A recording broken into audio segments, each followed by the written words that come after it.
A paz do Senhor, meus queridos irmãos e irmãs em Cristo. Meu nome é Maria Eunice da Silva.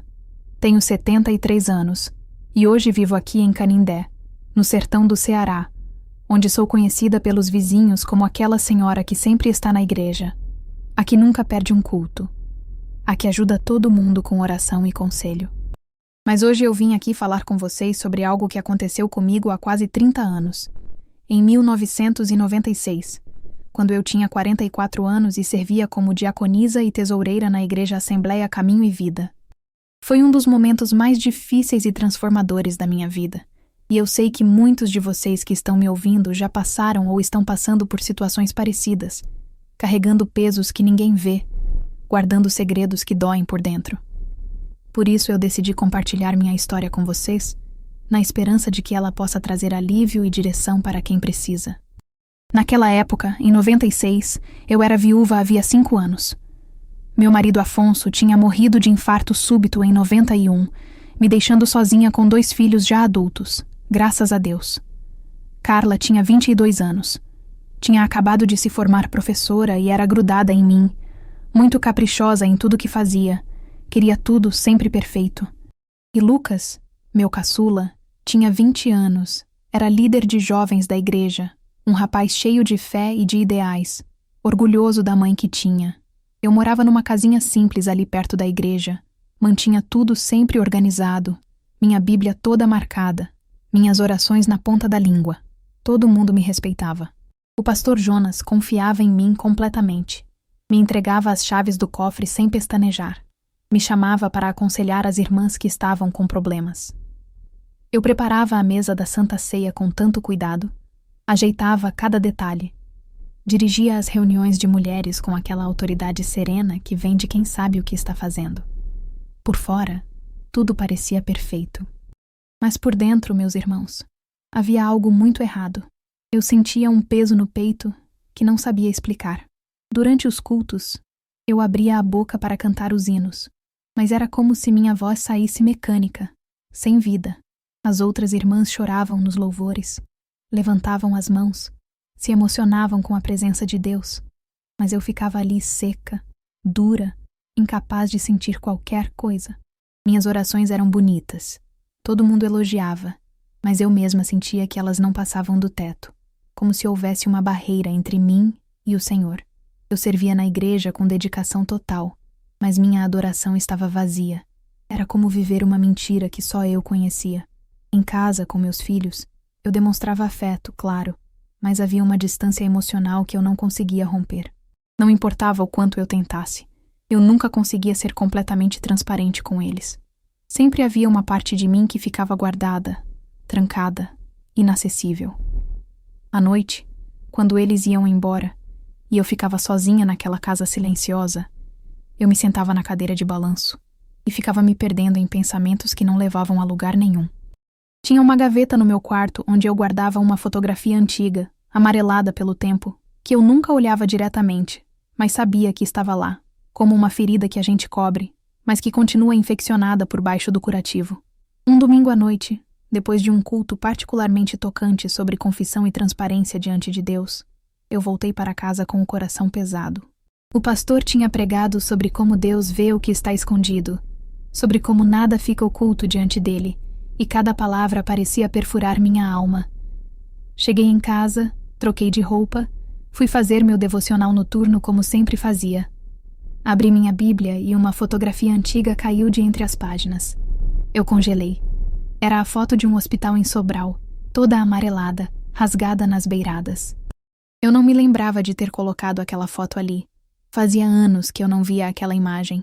Peguei a foto com as mãos tremendo, e de repente, como uma enxurrada que rompe a barragem, as lembranças vieram todas de uma vez. O cheiro forte de desinfetante de hospital invadiu minhas narinas como se eu estivesse lá de novo. O som de um bebê chorando ao longe ecoou nos meus ouvidos. E a voz da minha irmã Lourdes, fria como gelo, dizendo: esqueça que isso aconteceu, nunca mais fale nisso. Eu apertei a foto contra o peito e comecei a chorar. Não era um choro delicado, era um soluço profundo, que vinha de um lugar muito fundo dentro de mim, um lugar que eu tinha trancado havia 27 anos e que agora estava se abrindo à força. Eu tentei segurar o choro, abafando os sons com a mão na boca para que os vizinhos não escutassem. Tentei me controlar, respirar fundo, pensar em outra coisa, mas não adiantava. As lágrimas escorriam sem parar. Eu guardei a foto rapidamente de volta na gaveta. Enxuguei o rosto com força. Fui até a pia lavar o rosto com água gelada. Olhei para o espelho e quase não me reconheci. Meus olhos estavam vermelhos, meu rosto estava marcado pela dor, e eu percebi que não era só cansaço físico. Era o peso espiritual esmagador de viver uma mentira durante tanto tempo. Voltei para o quarto, me ajoelhei ao lado da cama como sempre fazia para orar antes de dormir. Mas desta vez, as palavras não vieram. Eu abri a boca, mas nada saiu. Tentei de novo. Forcei, mas era como se minha garganta estivesse fechada.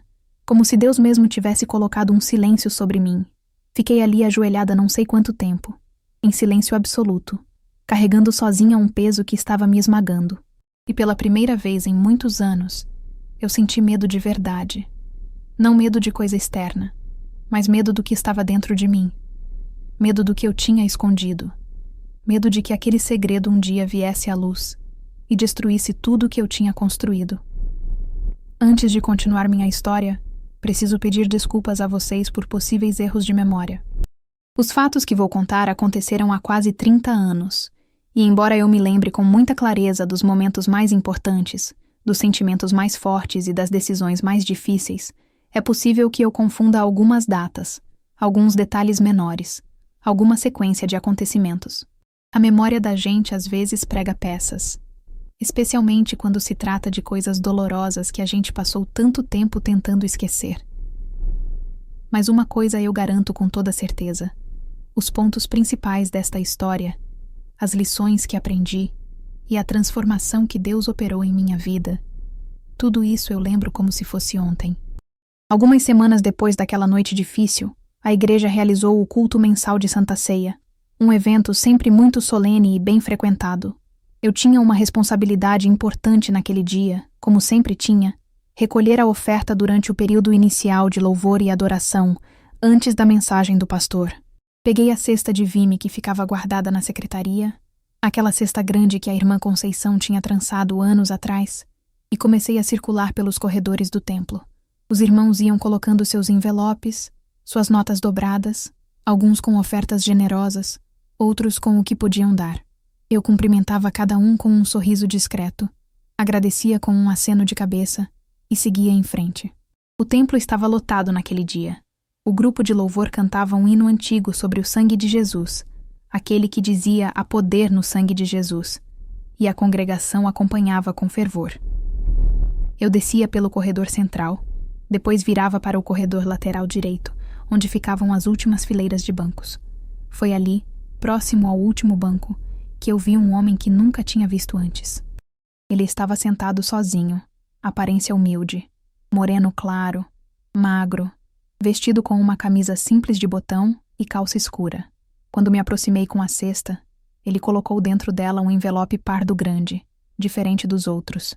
E então ele ergueu o rosto e me olhou diretamente nos olhos. Foi um olhar que durou apenas alguns segundos, mas pareceu uma eternidade. Havia algo naqueles olhos profundos e expressivos que me atravessou como uma lâmina. Não era hostilidade, não era acusação, mas uma mistura estranha de dor antiga, ternura contida e algo mais que eu não conseguia identificar. Talvez perdão, talvez súplica silenciosa, talvez apenas reconhecimento. Meu coração disparou sem motivo aparente. Senti meu rosto esquentar. Ele abaixou a cabeça novamente e ficou ali sentado, cabisbaixo, enquanto eu continuava recolhendo a oferta, mas minha concentração tinha ido embora completamente. Eu tentava focar na tarefa, mas meus olhos voltavam involuntariamente para aquele homem. Ele não cantava, não participava do louvor como os outros. Apenas permanecia sentado com a cabeça baixa, como se estivesse ali apenas para cumprir uma missão específica e depois ir embora.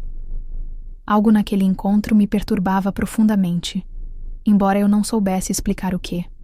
Antes do fim do período de louvor, ele se levantou discretamente e saiu do templo pela porta lateral, sem participar do restante do culto, sem esperar a mensagem do pastor, Sem se despedir de ninguém, eu observei sua saída pela janela e senti uma angústia inexplicável apertar meu peito. Depois que o culto terminou, como sempre fazia, fiquei sozinha no templo para fazer a contagem das ofertas. O pastor tinha confiança total em mim. Me entregava essa responsabilidade sem pestanejar. Fechei as portas, acendi a luz da secretaria, despejei o conteúdo da cesta sobre a mesa de madeira. O envelope pardo grande se destacou imediatamente. Era muito maior e mais pesado que os outros. Peguei ele com as mãos já tremendo sem saber porquê. Abri esperando encontrar uma oferta generosa de algum irmão visitante. Mas dentro não havia dinheiro. Havia um bilhete manuscrito em letra simples, mas cuidadosa, e um pequeno papel adicional. Li o bilhete uma vez, depois li de novo, porque meu cérebro se recusava a processar o que estava escrito ali. Eu sei quem você é, dizia o bilhete. Nasci em Sobral em setembro de 1969. Cresci ouvindo que minha mãe não quis me criar, mas hoje entendo que ela era jovem, assustada e sozinha. Sou crente hoje. Só queria que ela soubesse que a perdoo. O mundo girou ao meu redor. Segurei na beirada da mesa com tanta força que meus dedos ficaram brancos. Minhas pernas começaram a tremer incontrolavelmente. O envelope escorregou das minhas mãos e caiu no chão. As palavras setembro de 1969 ecoavam na minha cabeça como um trovão ensurdecedor. Não podia ser coincidência. Não havia possibilidade de engano. Setembro de 69. Sobral. Uma mãe que não quis criar. Era ele. O filho que eu tinha abandonado 27 anos atrás havia estado ali, a poucos metros de distância. Tinha me olhado nos olhos, e eu não o tinha reconhecido. Peguei o outro papel que estava junto com o bilhete. Era um endereço em Sobral, e um nome escrito à mão, Rafael. A palavra perdoo no bilhete era ao mesmo tempo uma faca e um bálsamo. Machucava profundamente porque expunha minha culpa enterrada. Jogava luz sobre o pecado que eu tinha passado quase 3 décadas tentando esquecer. Mas também oferecia algo que eu nunca tinha me permitido ter: absolvição, libertação, uma chance de paz que eu achava impossível. Consegui terminar a contagem das ofertas de forma mecânica, meus dedos separando as notas e contando os valores enquanto minha mente estava completamente em outro lugar.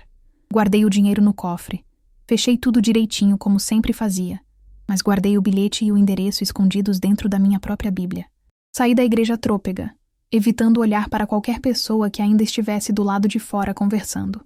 Andei as 3 quadras até minha casa como se estivesse num sonho. Ou melhor, num pesadelo. Abri a porta, entrei e imediatamente senti minhas pernas falharem. Caí sentada no sofá da sala, tonta, suando frio, tremendo dos pés à cabeça. Carla tinha vindo jantar comigo naquela noite. Ela estava na cozinha esquentando a comida quando me ouviu cair. Veio correndo. Me encontrou pálida como um pano, os lábios sem cor, as mãos geladas. Minha filha, o que aconteceu? Ela gritou assustada. Tentei responder, mas minha voz não saía. Tudo ficou escuro por alguns segundos. E quando voltei a mim, Carla estava me abanando com uma revista, os olhos dela arregalados de preocupação. Ela insistiu em me levar para o pronto-socorro. Disse que eu podia estar tendo um problema sério de saúde. Mas eu recusei com toda a força que tinha. Disse que era só cansaço, pressão baixa, que já tinha passado, que eu só precisava descansar. Carla não se convenceu completamente. Eu vi isso nos olhos dela, mas ela respeitou minha vontade. Preparou um chá bem quente de erva cidreira. Me obrigou a tomar enquanto ficava sentada ao meu lado no sofá, segurando minha mão, perguntando de novo se eu tinha certeza que estava bem. Eu mentia dizendo que sim, que era só cansaço mesmo, que ela podia ficar tranquila. Quando Carla finalmente foi embora, já tarde da noite, tranquei a porta da frente e fui direto para o quarto. Peguei minha Bíblia, abri na página onde tinha guardado o bilhete e li de novo, e mais uma vez. Cada palavra era um golpe na minha consciência. O rosto daquele homem no templo voltou à minha mente com força total. Agora eu tentava reconstruir suas feições, procurar semelhanças comigo, com Silvério, com qualquer memória que eu tivesse do bebê que segurei por apenas alguns segundos antes da minha irmã Lourdes arrancar ele dos meus braços. Pela primeira vez em 27 anos, eu deixei as memórias daquele dia terrível em 1969 virem à superfície completamente, sem reprimir, sem tentar empurrar de volta para o fundo da mente. Vi tudo de novo. O hospital simples em Sobral, o cheiro forte de éter e desinfetante, o som do choro do recém-nascido, a frieza da minha irmã quando ela disse que era melhor assim, que eu era jovem demais, que ia destruir minha vida e trazer vergonha para a família toda. Lembrei do medo paralisante que senti, da dor física do parto misturada com a dor emocional do abandono que eu estava prestes a cometer. Chorei até adormecer de exaustão, ainda segurando o bilhete contra o peito, ainda tentando processar o impossível. Meu filho tinha me encontrado. Ele sabia quem eu era, e ele me perdoava. Nos dias seguintes ao recebimento daquele bilhete, entrei numa crise interna como nunca tinha experimentado antes. Acordava de madrugada com o coração disparado, o travesseiro molhado de suor frio. Tentava me convencer de que talvez fosse um engano, talvez outra pessoa com história parecida, talvez uma coincidência cruel do destino. Mas no fundo eu sabia que não era nada disso. Aquele homem era meu filho, o bebê que abandonei em Sobral em setembro de 69. Agora um homem adulto de 27 anos, que tinha vindo até minha igreja, tinha me olhado nos olhos e tinha me perdoado sem eu sequer pedir. Eu tentava manter a rotina normal, ia aos cultos, cumpria minhas funções de diaconisa e tesoureira, participava das reuniões de mulheres na igreja. Mas nada estava normal. Era como se Deus tivesse ligado um holofote gigante sobre meu pecado escondido, e agora eu não conseguia escapar da luz. Cada hino que cantávamos parecia falar comigo diretamente. Quando o irmão Josias puxava aquele cântico sobre confissão e arrependimento, eu sentia minha garganta apertar. Cada sermão do pastor Jonas parecia direcionado especificamente para minha consciência. Ele pregava sobre transparência diante de Deus, sobre como nada fica oculto aos olhos do Senhor. E eu ficava ali sentada no banco, me sentindo completamente nua e exposta. Meu devocional pessoal tinha virado um tormento. Eu abria a Bíblia e caía em versículos que me cortavam como faca. Quem encobre as suas transgressões jamais prosperará, dizia Provérbios 28:13. Nada há encoberto que não venha a ser revelado, dizia Lucas 12:2.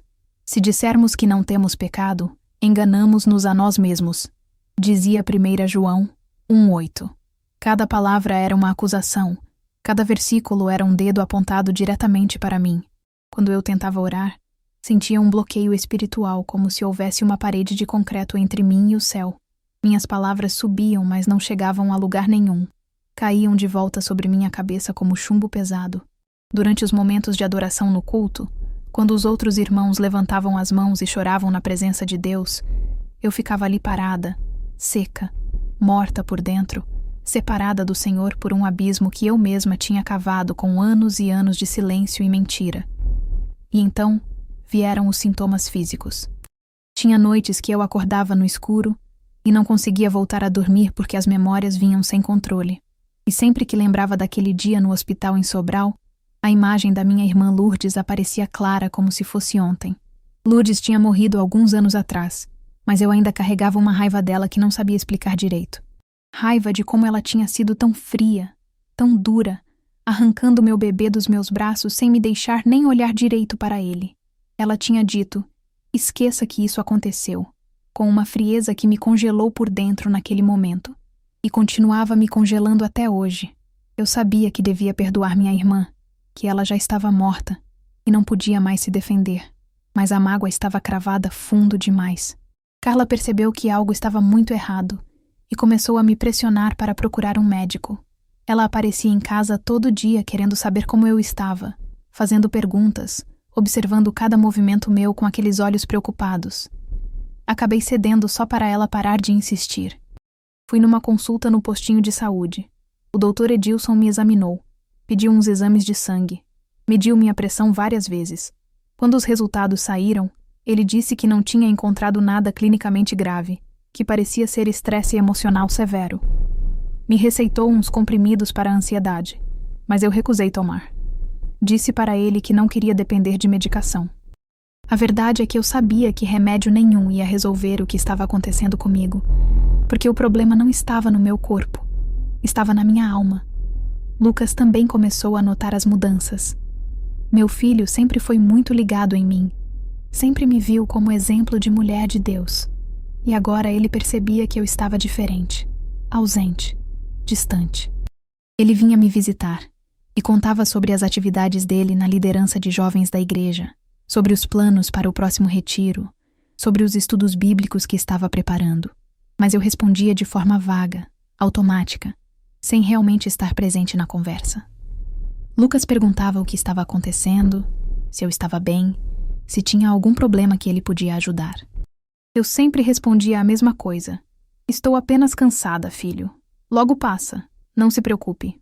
Num domingo pela manhã, depois do culto, a irmã Dalvina veio até mim e disse que gostaria de conversar comigo. Me convidou para tomar um café na casa dela naquela tarde. Dalvina era uma anciã da igreja, tinha 62 anos naquela época. Uma mulher de muita sabedoria e experiência de vida. Ela tinha perdido o filho único para as drogas anos atrás e carregava aquela dor com uma dignidade que eu sempre admirei. Percebi que ela tinha notado minha mudança de comportamento e queria entender o que estava acontecendo. Fui até a casa dela, uma casinha simples, mas muito bem cuidada, cheia de plantas no quintal. Dalvina me recebeu com aquele sorriso sereno dela, me serviu café quentinho e bolo de fubá ainda morno. A gente ficou conversando sobre coisas triviais no começo, sobre o tempo que estava muito quente, sobre a novela que passava na televisão, sobre os preparativos para a festa de aniversário da igreja. Mas eu sentia que ela estava apenas criando ambiente de confiança antes de chegar no assunto real. Depois de um tempo, Dalvina começou a compartilhar sobre as próprias lutas e dores. Falou sobre como tinha sido difícil perder o filho, sobre a culpa que carregou por anos achando que podia ter feito algo diferente para salvá-lo. Falou sobre noites de insônia, sobre depressão profunda, sobre momentos em que quis desistir de tudo. E então ela me olhou nos olhos e disse que percebia que eu estava carregando algo pesado, que podia ver nos meus olhos que havia uma luta interna me consumindo. Num momento de vulnerabilidade, deixei escapar uma frase que revelava mais do que eu pretendia. Às vezes, irmã Dalvina, o passado bate na porta quando a gente acha que já tinha esquecido. Ela pegou minha mão e apertou com força, me olhando com aquela profundidade de quem já sofreu muito e aprendeu a enxergar além das aparências. Esquecimento e cura são coisas diferentes, minha filha. Ela disse com voz suave, mas firme. A gente pode enterrar uma ferida, mas se ela não for tratada, vai infeccionar. Aquelas palavras me atingiram com força de trovão. Eu quis contar tudo naquele momento. Abrir meu coração completamente. Despejar toda aquela dor e culpa que eu carregava sozinha havia quase 3 décadas. Mas o medo me paralisou. Medo do julgamento, medo de perder o respeito que tinha conquistado na igreja, medo de destruir a imagem que meus filhos tinham de mim, medo de que minha vida inteira desmoronasse. Agradeci o café rapidamente, inventei uma desculpa qualquer e saí dali antes que as lágrimas começassem a cair. Naquela noite eu estava sozinha em casa. Liguei o rádio para ouvir o culto que a rádio transmitia todo domingo à noite. Era comum naquela época a gente acompanhar os cultos pelo rádio quando não podia ir presencialmente. O pastor que estava pregando falou justamente sobre a Santa Ceia, sobre como devemos nos examinar antes de participar dos elementos sagrados, sobre como não podemos chegar à mesa do Senhor com pecado não confessado. Quando chegou o momento da ceia, o pastor convidou os ouvintes a participarem espiritualmente de onde estivessem. Eu tinha separado um pedacinho de pão e um copinho de suco de uva, como sempre fazia nessas ocasiões. Mas quando chegou a hora de tomar, não consegui. Senti-me completamente indigna, impura, separada de Deus. Levantei, fui até o banheiro, tranquei a porta e olhei para meu reflexo no espelho. Mal me reconheci. Não era só o cansaço físico visível nos olhos fundos e nas olheiras escuras. Era o peso espiritual esmagador de viver uma mentira, de servir na igreja com aparência de santidade, enquanto por dentro estava morta, podre, consumida pela culpa. Pela primeira vez em muito tempo, sussurrei em voz alta: Deus, eu não aguento mais. Voltei para o quarto. Deitei na cama, segurando aquele bilhete de Rafael que eu mantinha escondido entre as páginas da Bíblia. Sentia que estava à beira de um colapso total. Sabia que não podia continuar assim, mas também não sabia como seguir em frente. Estava presa entre o passado que me assombrava e o futuro que me aterrorizava. E naquela noite, sozinha no escuro do meu quarto, percebi que estava chegando num ponto sem retorno, que em breve teria que tomar uma decisão que mudaria tudo para sempre. Naquela mesma semana, tomei uma decisão que assustou meus filhos e preocupou as irmãs da igreja. Anunciei que ia fazer um jejum de 3 dias, completo, só água, e que precisava ficar sozinha em casa buscando a face de Deus. Carla ficou apavorada. Disse que eu estava fraca demais para jejuar, que podia passar mal, que devia pensar melhor. Mas eu expliquei que não era questão de saúde física, era questão espiritual, e que eu precisava fazer aquilo. Lucas também tentou me convencer a não fazer, mas quando viu que eu estava determinada, apenas pediu que eu ligasse para ele se precisasse de qualquer coisa. Tranquei as portas e janelas da casa, desliguei o telefone da tomada para não ser interrompida, e me isolei completamente do mundo exterior. Passei os 3 dias praticamente trancada no meu quarto, de joelhos ao lado da cama ou sentada na cadeira de balanço com a Bíblia aberta no colo. Bebia apenas água quando a sede apertava demais. O estômago roncava, a cabeça girava, mas eu sabia que aquela fome física era nada comparada à fome espiritual que me consumia. Durante aquele jejum, pela primeira vez em 27 anos, permiti que todas as memórias de 1969 viessem à tona sem repressão, sem tentar empurrar de volta para o fundo da mente. Deixei tudo voltar, cada detalhe, cada dor, cada arrependimento. Lembrei de Silvério Nunes, o líder de mocidade casado que me seduziu quando eu tinha apenas 18 anos. Ele era 25, bonito, eloquente, respeitado por todos na igreja. Eu era recém-convertida, ingênua, deslumbrada com a atenção que ele me dava. Ele dizia que o casamento dele estava acabado, que a esposa não o entendia, que Deus tinha me colocado no caminho dele. Eu acreditei em cada palavra como uma tola. Quando descobri que estava grávida, fui até ele apavorada, achando que ele ia assumir a responsabilidade, que ia se separar da esposa e casar comigo. Mas Silvério mudou completamente. Negou a paternidade com uma frieza que me congelou por dentro. Disse que eu estava mentindo, que devia ter me envolvido com outros homens, que se eu insistisse naquela história, ele ia me expor publicamente como sedutora e destruir minha reputação. Ameaçou contar para toda a igreja que eu tinha tentado destruir o casamento dele. E eu, com 18 anos, sozinha, aterrorizada, não tive forças para enfrentá-lo. Ele era líder respeitado, protegido pela liderança da igreja. Eu era só uma menina nova na fé. Quem ia acreditar em mim?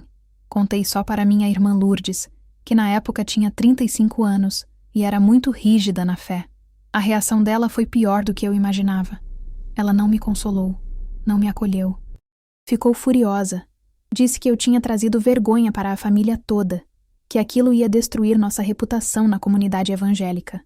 Lourdes tomou todas as decisões sem me consultar. Foi ela quem marcou o parto num hospital pequeno em Sobral, longe de onde a gente morava para ninguém descobrir. Foi ela quem combinou a adoção informal com uma família que estava esperando um bebê. Foi ela quem disse que era melhor eu nem olhar para a criança, que seria mais fácil esquecer assim. Lembrei do dia do parto com uma clareza dolorosa, o cheiro forte de éter e desinfetante que impregnava todo o hospital, o barulho dos meus próprios gritos de dor ecoando nas paredes descascadas. A sensação do bebê saindo do meu corpo e imediatamente sendo levado embora. Eu pedi para segurar ele, só um pouquinho, só para olhar o rostinho. A enfermeira colocou ele nos meus braços por não mais que 10 segundos. Não deu tempo nem de ver direito as feições. Só senti o peso quentinho. Ouvi o choro forte, vi um tufo de cabelo escuro. E então, Lourdes arrancou ele de mim com força. Entregou de volta para a enfermeira e disse com voz dura: "É melhor assim. Você é jovem demais. Vai refazer sua vida. Esqueça que isso aconteceu." Os gritos do recém-nascido ecoaram no corredor, enquanto levavam ele embora. Aquele som me perseguiu por anos nas madrugadas de insônia. E eu nunca mais falei sobre aquilo com ninguém. Nem com Lourdes, nem com amigos. E especialmente não com o homem que viria a ser meu marido anos depois. Enterrei tudo no fundo da alma e fingi que nunca tinha acontecido. Durante o jejum, orei de uma forma que nunca tinha orado antes. Não eram aquelas orações bonitas e eloquentes que eu fazia na igreja para impressionar os outros. Eram gritos angustiados, questionamentos brutalmente honestos, confissões desesperadas. Eu perguntava em voz alta se Deus ainda me ouvia depois de tanto tempo escondendo aquele pecado. Perguntava se ainda havia perdão para quem tinha mentido por quase 3 décadas. Perguntava se eu podia ser restaurada ou se estava condenada a viver para sempre com aquele peso.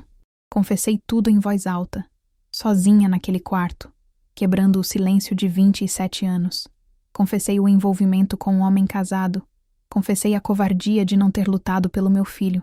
Confessei ter abandonado uma criança inocente por medo do julgamento dos outros.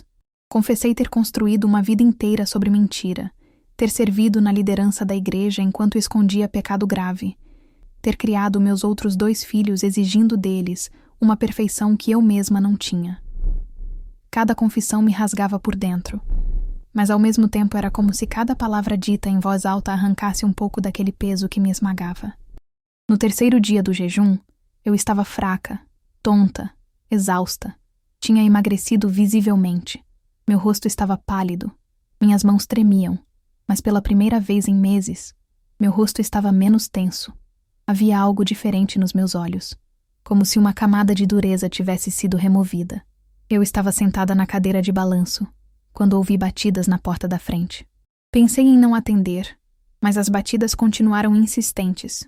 Levantei com dificuldade, cambaleando um pouco, e fui até a porta. Era a irmã Dalvina. Ela me olhou de cima a baixo com aqueles olhos sábios e preocupados, e disse que tinha sentido do Espírito Santo que devia vir me visitar, que não conseguia ficar tranquila em casa sabendo que eu estava sozinha. Deixei ela entrar.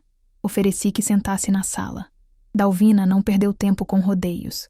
Perguntou diretamente quantos dias eu estava em jejum, se eu estava bebendo água pelo menos, se tinha orado e recebido alguma direção de Deus. Comecei a contar para ela, devagar no começo, depois num fluxo cada vez mais intenso. Contei sobre o bilhete na oferta, sobre o filho que abandonei em 69, sobre os 27 anos de silêncio, sobre a culpa que me consumia.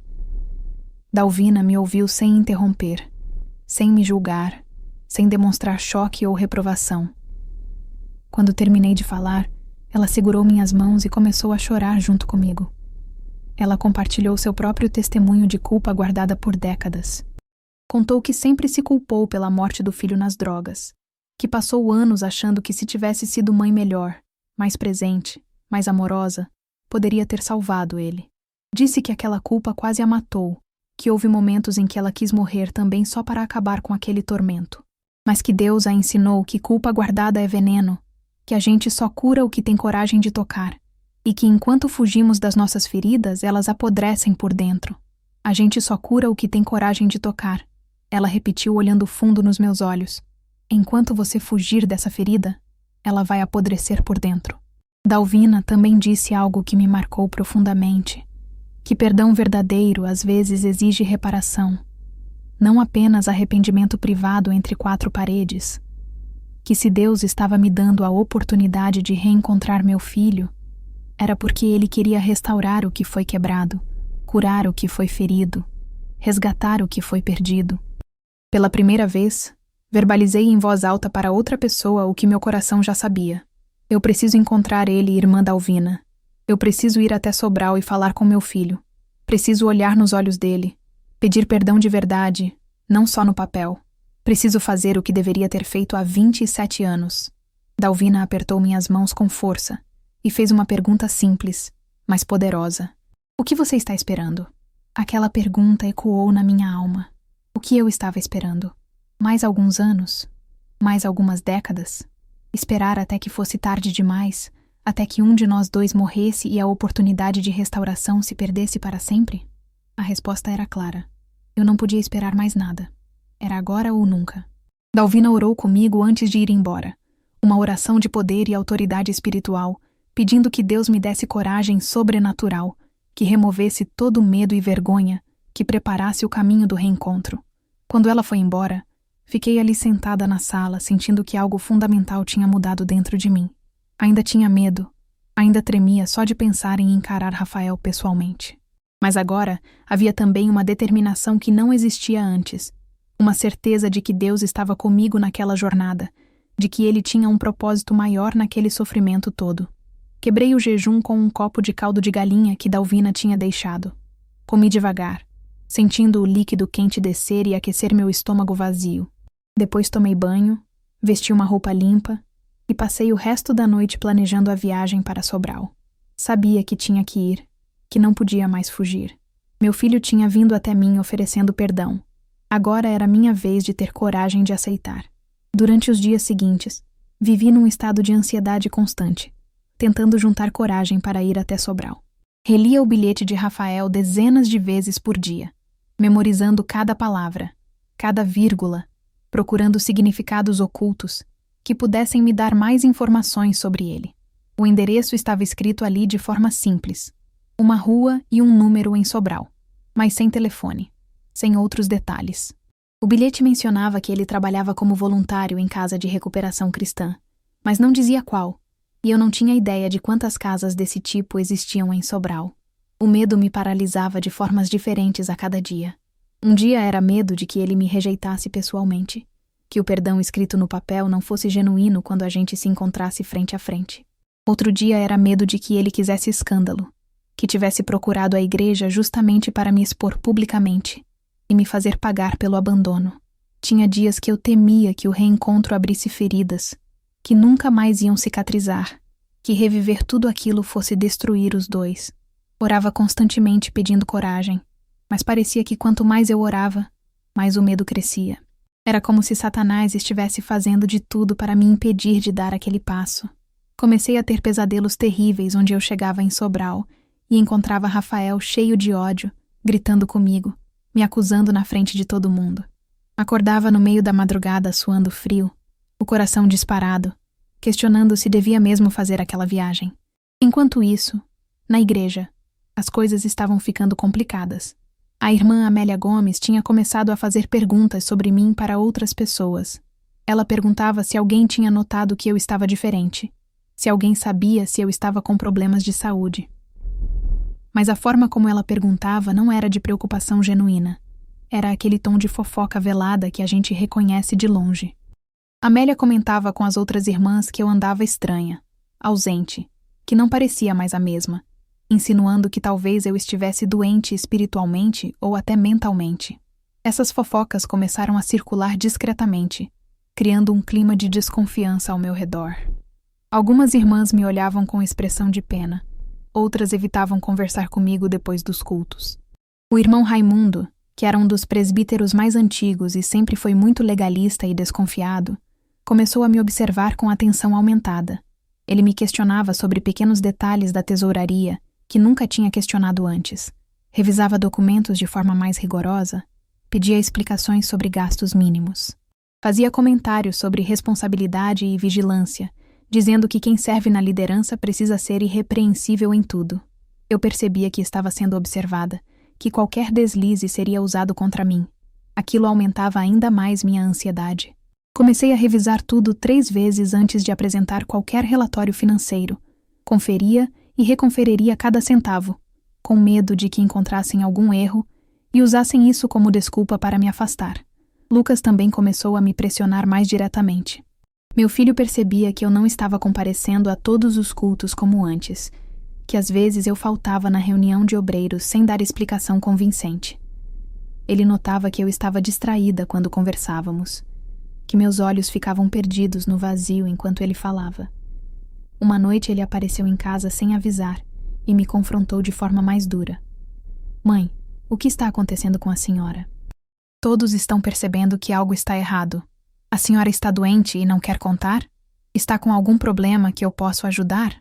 Por favor, não me deixe de fora. Tentei tranquilizá-lo dizendo que era apenas cansaço, que eu estava meio sobrecarregada com as responsabilidades da igreja, que logo ia melhorar. Mas Lucas não se convenceu. Ele me olhou com aquela expressão de quem sabe que está sendo enganado, mas não quer forçar a barra. Antes de ir embora, ele me abraçou forte e disse que me amava, que estava ali se eu precisasse dele para qualquer coisa. Aquilo partiu meu coração, porque eu sabia que em breve teria que contar a verdade para ele, e que aquela verdade ia abalar profundamente a imagem que ele tinha de mim.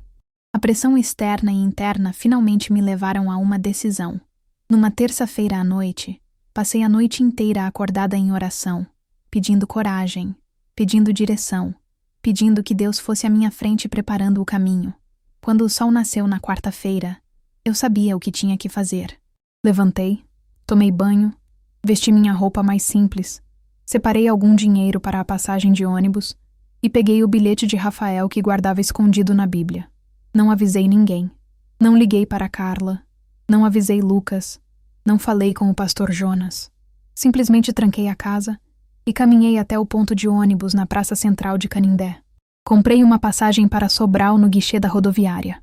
A moça que vendeu a passagem me perguntou se eu ia visitar parentes, e eu respondi que sim, mais ou menos. Era complicado de explicar. O ônibus saiu às 8 da manhã. Era um daqueles ônibus velhos com bancos duros de couro rachado, cheiro de óleo diesel, barulho alto do motor. A viagem até Sobral levaria quase 2 horas passando por estradas esburacadas do sertão. Sentei numa janela do lado direito. Coloquei os óculos escuros que eu usava quando o sol estava muito forte e fingi que estava olhando a paisagem lá fora. Mas minha mente estava completamente voltada para dentro. Durante toda aquela viagem, revivi mentalmente todas as possibilidades do encontro. Preparei dezenas de frases iniciais, ensaiei conversas inteiras na minha cabeça, imaginei as perguntas que ele podia fazer e as respostas que eu daria. Uma hora eu pensava em chegar e começar pedindo perdão diretamente, sem rodeios. Outra hora achava melhor explicar primeiro as circunstâncias, contar como eu era jovem e assustada, fazer ele entender por que tomei aquela decisão. Mas depois descartava tudo porque parecia que eu estava tentando me justificar quando não havia justificativa possível para o que fiz. Chorei silenciosamente atrás dos óculos escuros várias vezes durante a viagem. As lágrimas escorriam e eu enxugava rapidamente com as costas da mão, tentando não chamar a atenção dos outros passageiros. Apertava o bilhete dentro da bolsa como se fosse um talismã que ia me proteger, como se aquele pedaço de papel fosse garantia de que tudo ia dar certo. A paisagem lá fora era o sertão cearense na sua forma mais crua, terra seca, vegetação rasteira, o sol castigando sem piedade. Passamos por algumas cidadezinhas pequenas, vilas com meia dúzia de casas, postos de gasolina solitários na beira da estrada. Cada quilômetro que o ônibus avançava era 1 quilômetro a menos entre mim e o momento mais assustador da minha vida. Quando finalmente entramos em Sobral e o ônibus começou a circular pelas ruas da cidade, meu coração estava batendo tão forte que eu achei que ia ter um ataque cardíaco ali mesmo. Desci na rodoviária com as pernas bambas, a boca seca, as mãos suando frio. Parei num bar pequeno do lado da rodoviária. Tomei um copo de água gelada, respirei fundo várias vezes tentando me acalmar. Peguei o bilhete de novo, confirmei o endereço, perguntei para o dono do bar como chegar naquela rua. Ele me explicou que era mais ou menos 20 minutos andando, ou então eu podia pegar um mototáxi que me deixava lá em 5 minutos. Decidi ir andando. Precisava daqueles 20 minutos para juntar os últimos pedaços de coragem que me restavam. Andei pelas ruas de Sobral, como quem caminha para o patíbulo, cada passo pesando 1 tonelada. A cidade estava movimentada. Gente indo e vindo, carros buzinando, vendedores ambulantes gritando ofertas. Mas eu não via nada disso direito. Estava num túnel onde só eu e aquele endereçamos que ia mudar minha vida para sempre. Cheguei finalmente na rua que estava escrita no bilhete.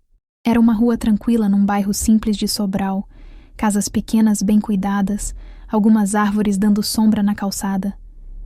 Procurei o número que Rafael tinha escrito e encontrei uma construção térrea com uma placa pequena pendurada na grade da frente. Casa de Restauração Betel. Meu coração deu um salto. Era ali. Do lado de dentro daquela casa estava o filho que eu tinha abandonado 27 anos atrás. Fiquei parada na calçada por longos minutos, só olhando para aquela casa, tentando respirar direito, tentando controlar o tremor das minhas mãos. Vi algumas pessoas circulando lá dentro através das janelas abertas. Ouvi conversas abafadas, risadas, barulho de louça. Era uma casa viva, cheia de gente, cheia de movimento. Pensei em desistir, em voltar para a rodoviária, pegar o próximo ônibus de volta para Canindé e fingir que nada daquilo tinha acontecido. Mas aí me lembrei das palavras da irmã Dalvina. O que você está esperando? Respirei fundo. Abri o portão de grade, atravessei o pequeno jardim da frente e toquei a campainha. Ouvi passos vindo de dentro da casa. Depois a porta se abriu e um jovem magro e ansioso apareceu. Ele devia ter uns 19 ou 20 anos, rosto marcado pelo sofrimento, mas olhos que brilhavam com esperança. Boa tarde, ele disse com voz educada. Posso ajudar? Eu sou Maria Eunice, respondi com voz trêmula. Estou procurando Rafael. Ele me deixou um endereço. O jovem abriu um sorriso imediato. Rafael está no escritório nos fundos. Deixa eu levar a senhora até lá. Entrei na casa seguindo o rapaz. Passamos por uma sala ampla onde outros jovens estavam sentados conversando. Uma cozinha onde alguém preparava comida. Um corredor estreito com cheiro de tinta fresca. Meu coração batia cada vez mais rápido. O jovem parou numa porta no final do corredor. Bateu de leve e abriu. Rafael está aqui, uma visita para você. Ele se afastou e eu entrei devagar naquele pequeno escritório. Ali estava ele, Rafael, meu filho, sentado atrás de uma mesa simples de madeira, alguns papéis espalhados à frente, uma Bíblia aberta ao lado. Moreno claro como eu tinha visto no templo, magro, cabelo curto bem cortado, olhos profundos que carregavam marcas de sofrimento, mas também de paz. Tinha uma cicatriz pequena na sobrancelha esquerda. Vestia uma camiseta simples e calça jeans. Quando ele me viu, levantou-se devagar, sem pressa. Ficamos ali parados, um olhando para o outro em silêncio absoluto, por longos segundos que pareceram horas. Tentei procurar traços meus naquele rosto, alguma semelhança que confirmasse o que eu já sabia no coração. Ele tinha o formato do meu nariz, a curva da minha sobrancelha, mas os olhos eram diferentes. Deviam ser do pai. Seu rosto estava sereno, mas vi seus olhos ficarem brilhantes, marejados, embora nenhuma lágrima caísse. A senhora veio, ele disse com voz calma, mas emocionada. Não era pergunta, era constatação. Eu precisava vir, respondi, e minha voz falhou no meio da frase. Precisava te ver, precisava falar contigo. Rafael fez um gesto me convidando para sentar na cadeira em frente à mesa. Ofereceu um copo de água que estava numa jarra sobre a mesa. Aceitei porque minha garganta estava seca como lixa. Bebi devagar, tentando ganhar tempo, tentando encontrar as palavras certas que não vinham. O encontro era pesado, carregado de emoções que não cabiam naquela sala pequena. Havia tensão no ar, mas não era tensão de raiva ou hostilidade. Era tensão de duas almas feridas tentando se reconhecer depois de quase 3 décadas de separação. Tentei começar a falar, a pedir perdão, mas as palavras saíam todas embaralhadas, frases entrecortadas, pedaços de pensamentos que não se conectavam direito. Eu sinto muito, eu não sabia o que fazer, eu era muito nova, eu estava sozinha, eu tive medo. Rafael me ouvia em silêncio, sem interromper, sem julgar, apenas olhando para mim com aqueles olhos que pareciam enxergar minha alma. Como você me encontrou? Finalmente consegui perguntar de forma mais coerente. Como soube que eu estava naquela igreja em Canindé? Rafael suspirou fundo antes de responder. Contou que a mãe adotiva dele, Dona Carmen, tinha deixado cartas antes de morrer há 2 anos. Nessas cartas ela contava a verdade sobre a adoção. Dizia que tinha guardado o registro hospitalar com meu nome completo e a cidade onde eu morava na época. Dona Carmen escreveu que ele deveria procurar a verdade quando estivesse pronto espiritualmente, quando Deus tocasse no coração dele. Rafael passou meses decidindo se devia ou não me procurar. Confessou que no começo sentiu muita raiva, que questionou por que eu o tinha rejeitado, que imaginou 1000 razões diferentes e todas machucavam. Disse que chegou a me odiar durante algum tempo sem nunca ter me visto, que sonhava com o dia em que me confrontaria e me faria sentir a dor que ele sentiu a vida toda. Aquelas palavras me cortaram como facas, mas eu sabia que merecia ouvi-las. Mas ele continuou contando. Disse que após meses de oração, de luta espiritual intensa, de jejuns e madrugadas clamando a Deus, o Senhor começou a trabalhar no coração dele. Foi um processo lento e doloroso, mas Deus foi mostrando que eu também tinha sido vítima, que devia ter sido difícil demais para uma menina de 18 anos sozinha, que talvez eu não tivesse escolha real, que talvez eu sofri tanto quanto ele. Eu entendi que a senhora também foi vítima, Rafael disse olhando fundo nos meus olhos, que devia ter sido difícil demais. Aquelas palavras me quebraram completamente. Comecei a chorar de uma forma que não conseguia controlar. Soluços profundos que sacudiam meu corpo inteiro. Pus as mãos no rosto, tentando abafar o choro, mas era impossível. Rafael hesitou por um momento. Depois se levantou. Deu a volta na mesa e me abraçou. Foi um abraço tenso no começo, meio desajeitado. Dois estranhos que eram mãe e filho tentando se conectar através de um abismo de 27 anos. Mas gradualmente o abraço foi ficando mais genuíno, mais apertado, mais verdadeiro. Conversamos por mais de 1 hora naquele escritório pequeno. Rafael me contou sobre sua vida, sobre como foi criado com amor pelos pais adotivos, mesmo em meio a muita dificuldade financeira.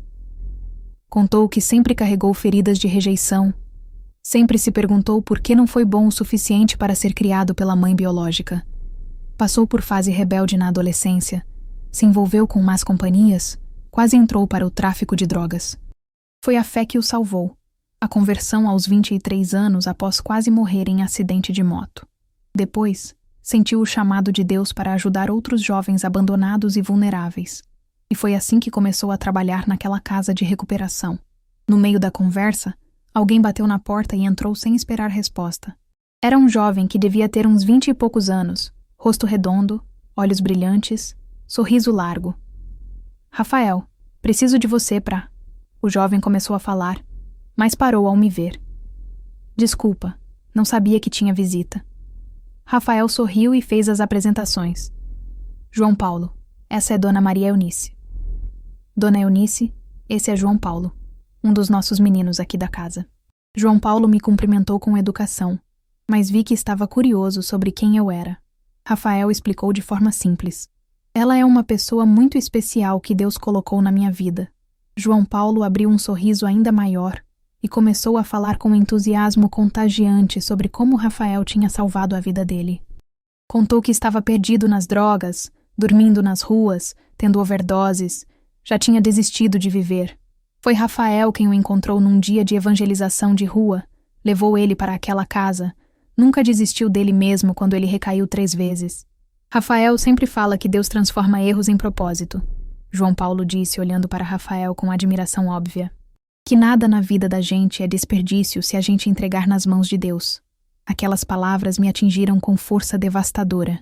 Olhei para Rafael, para aquele homem que eu tinha rejeitado, e vi o quanto Deus tinha usado justamente aquela dor, aquele abandono, para criar um ministério poderoso de restauração. Quantas vidas ele já tinha salvo, quantos jovens ele tinha resgatado da morte. E tudo começou com a dor que eu causei. Antes de eu partir, já tarde da tarde, Rafael abriu uma gaveta da mesa e tirou um caderno pequeno de capa dura azul, já desgastado pelo tempo. Entregou ele para mim com cuidado, como quem entrega algo muito precioso. Isso aqui é da minha mãe, Dona Carmen. Ela escrevia orações pelas pessoas que amava. Essas páginas aqui são orações por você, pela mãe biológica que ela nunca conheceu. Abri o caderno com mãos trêmulas e li. Eram orações simples, mas poderosas, escritas em letra caprichada, pedindo que Deus cuidasse de mim, que me desse paz, que me livrasse da culpa, que um dia permitisse nosso reencontro. Uma mulher que nunca me viu, que nunca soube meu nome até morrer, tinha orado por mim durante anos. Chorei de novo lendo aquelas orações, sentindo o amor de Deus fluindo através delas. Minha mãe me ensinou a perdoar quem ainda não conheci. Rafael disse com voz suave. Agora eu conheço.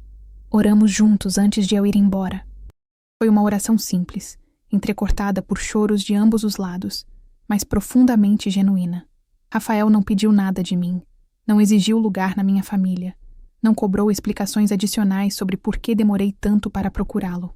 Ele apenas agradeceu a Deus pelo reencontro, pediu que o Senhor nos desse sabedoria para caminhar daqui em diante, e terminou dizendo algo que ficou gravado na minha alma.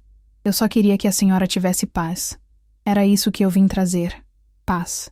Quando me levantei para sair, minhas pernas ainda estavam bambas, mas meu coração estava diferente.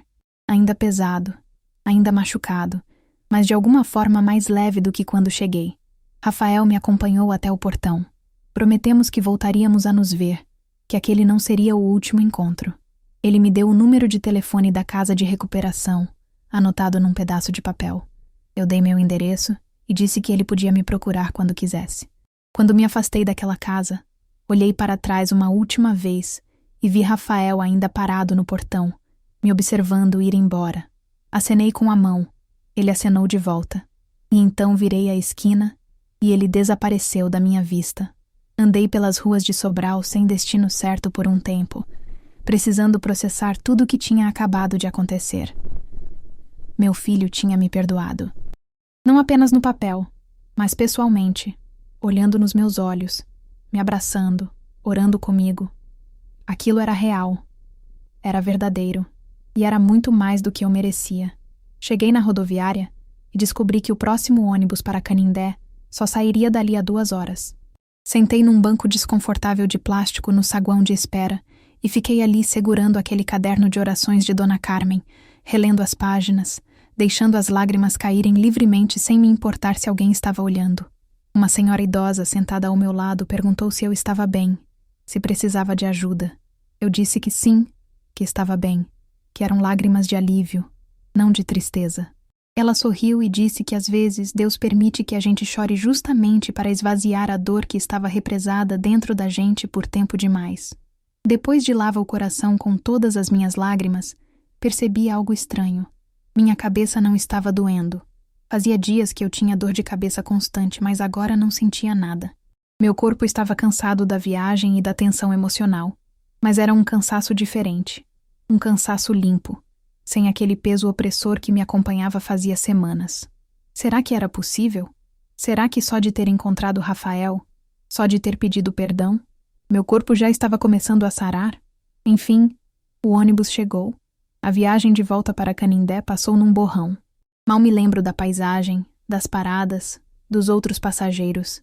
Minha mente estava completamente voltada para o que tinha acontecido naquela tarde.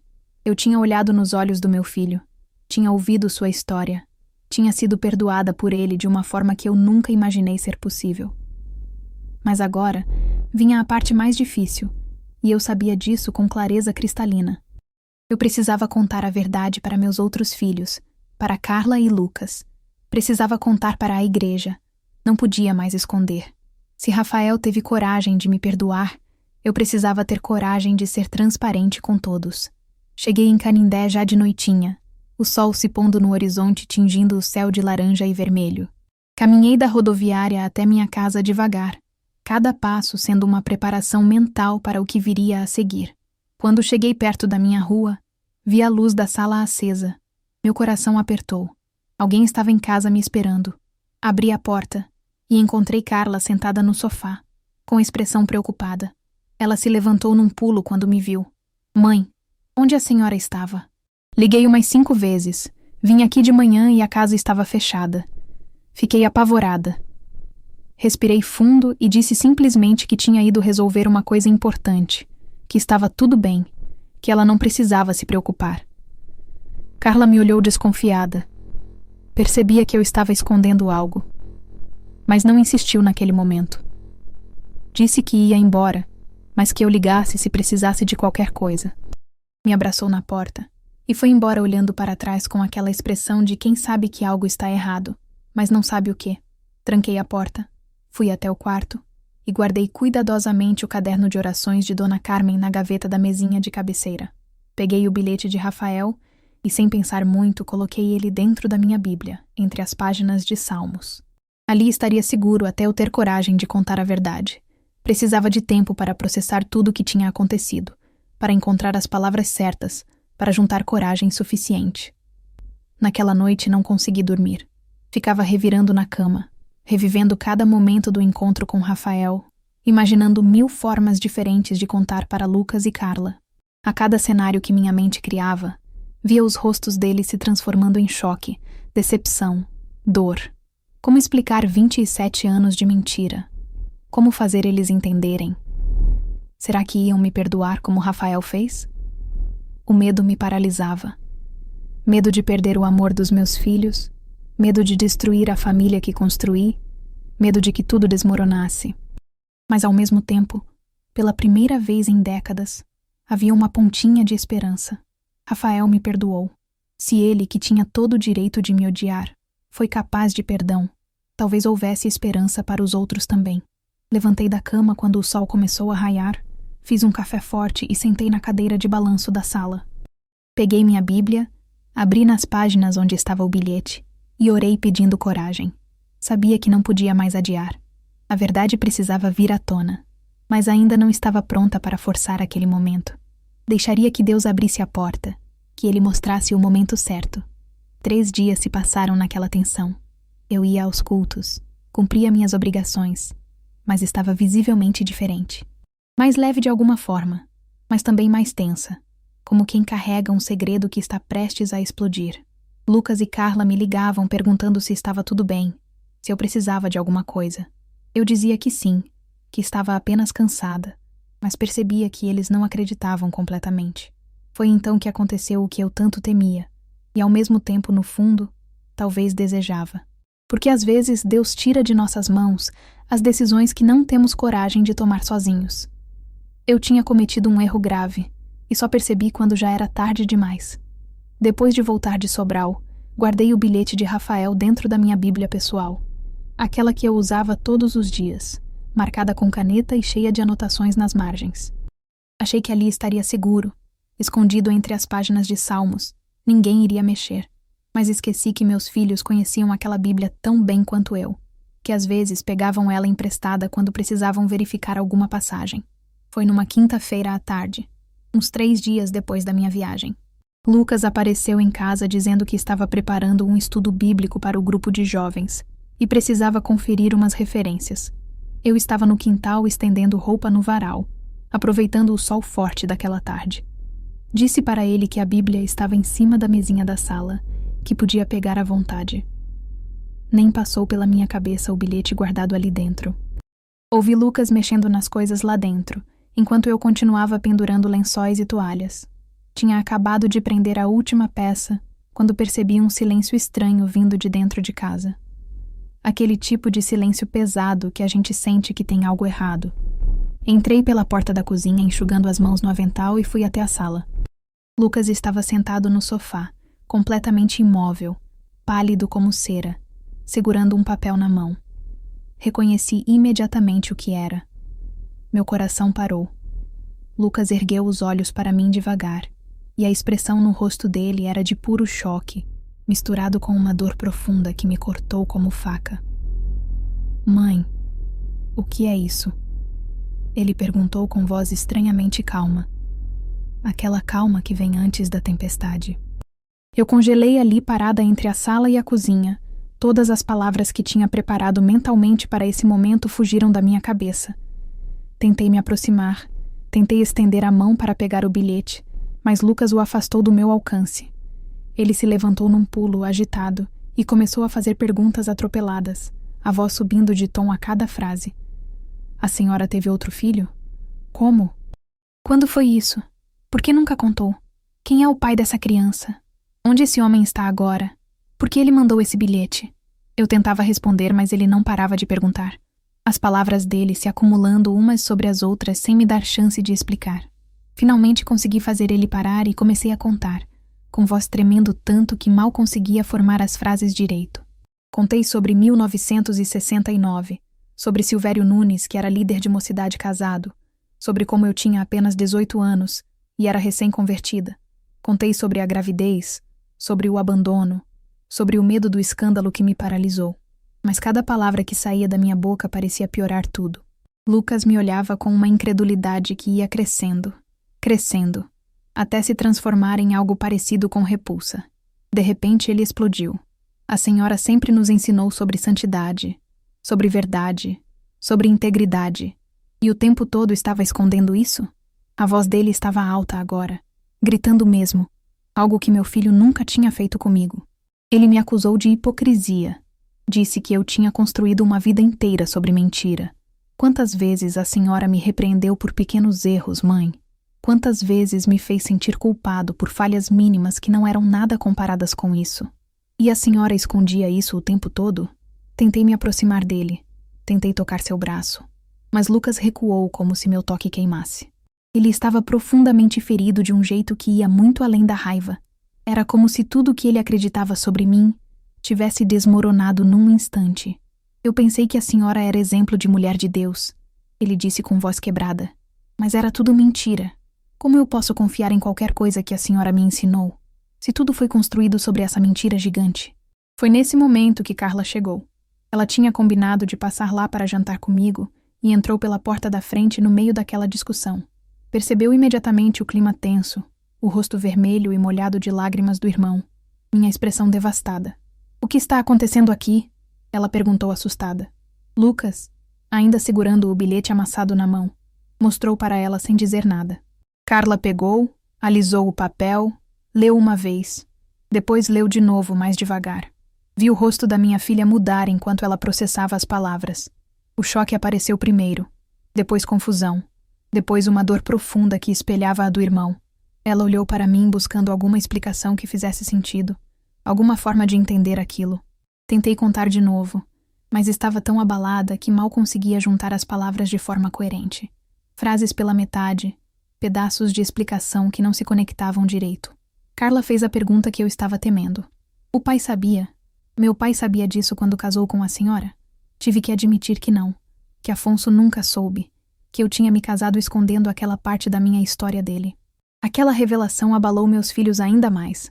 Percebi nos olhos deles o momento exato em que entenderam que até o casamento dos pais tinha sido construído sobre segredo e mentira. Tudo foi mentira, então. Carla perguntou com voz fina. "Até o casamento de vocês?" Lucas declarou que precisava sair, que não conseguia ficar ali, que não conseguia nem olhar para mim naquele momento. Jogou o bilhete em cima da mesa de centro com força e saiu pela porta batendo ela tão forte que os quadros na parede tremeram. Carla ficou mais um pouco, tentando processar, fazendo perguntas práticas com voz controlada, mas olhos cheios de lágrimas. "Onde ele está agora? A senhora o encontrou? Esse Rafael, ele veio aqui por quê? O que ele quer?" Expliquei sobre o reencontro em Sobral, sobre a casa de recuperação, sobre as orações de Dona Carmen. Carla escutava, mas eu via que estava visivelmente abalada, lutando para manter a compostura. Quando terminei de falar, ela respirou fundo e disse com voz cansada: "Eu preciso de tempo, mãe. Preciso processar isso tudo." E então ela também saiu, me deixando sozinha naquela sala que de repente parecia enorme e vazia demais. Fiquei ali parada não sei quanto tempo, só olhando para a porta fechada, ouvindo o silêncio opressivo da casa. Pela primeira vez estava enfrentando concretamente as consequências dos meus 27 anos de silêncio. A dor da rejeição dos meus filhos era aguda e imediata. Cortava mais fundo que qualquer coisa que eu já tinha sentido. Caí de joelhos ali mesmo no meio da sala e clamei a Deus, mas sentia como se ele também estivesse distante, como se um abismo tivesse se aberto entre mim e o céu. À noite liguei para Lucas umas 10 vezes. Todas foram direto para a caixa postal. Mandei mensagens pedindo que conversássemos, dizendo que eu amava ele, que lamentava profundamente. Nenhuma resposta. Liguei para Carla também. Ela atendeu na terceira tentativa, mas disse apenas que precisava de tempo, que não conseguia falar sobre aquilo ainda. A solidão e o desespero me consumiam de um jeito que eu nunca tinha experimentado antes. Mas ao mesmo tempo, no meio daquela dor toda, sentia algo novo crescendo dentro de mim, uma convicção profunda de que não podia mais fugir, que precisava enfrentar tudo até o fim, que não adiantava mais tentar controlar o estrago ou minimizar as consequências. Passei aquela noite inteira em oração, mas desta vez não estava pedindo para Deus me livrar das consequências. Estava pedindo coragem para atravessá-las, força para suportar o que ainda viria. Quando o sol nasceu na sexta-feira, eu sabia o que precisava fazer. Se não podia mais esconder dos meus filhos, também não podia mais esconder da igreja. Não fazia sentido confessar pela metade, revelar para alguns e esconder de outros. Ou eu ia até o fim nessa jornada de transparência, ou não ia a lugar nenhum. Precisava confessar publicamente. E essa decisão, eu sabia no fundo da alma, ia mudar tudo para sempre. Na manhã de sexta-feira, assim que a secretaria da igreja abriu, liguei pedindo para marcar reunião urgente com o pastor Jonas. A secretária deve ter percebido algo na minha voz, porque não fez perguntas. Apenas disse que o pastor podia me receber naquela mesma tarde às 3 horas. Cheguei no horário marcado com as pernas bambas, mas com determinação firme no coração. O pastor me recebeu em seu escritório pastoral, uma sala pequena com estantes cheias de livros e uma mesa de madeira gasta pelo tempo. Ele percebeu imediatamente que algo grave estava acontecendo, fechou a porta e me convidou para sentar. Comecei a falar com voz trêmula, mas determinada, e uma vez que comecei não parei mais até contar tudo.